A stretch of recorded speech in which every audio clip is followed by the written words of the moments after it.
To increase speed on Presta Shop, start by opening a web browser and typing in the website's URL. Click on the first option, prestashop.com, and then select the Get Started button. This will lead you to the options for the free and paid versions of Presta Shop. Once you've downloaded the necessary files, follow the installation process outlined on the Presta Shop website. After completing the installation, your store will have a dashboard on the left side with various options, including Sell, Improve, and Configure. For speed configuration, it's essential to optimize your server by ensuring it's up to date and removing any unused modules.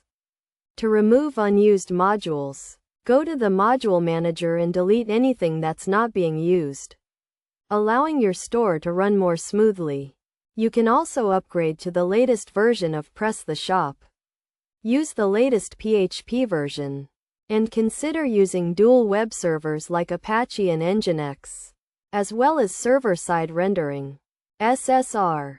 Additionally, database optimization and table defragmentation can improve performance, which can be checked in the Shop Parameters and Events Parameters sections. By following these steps, you can increase the speed of your Presta Shop store.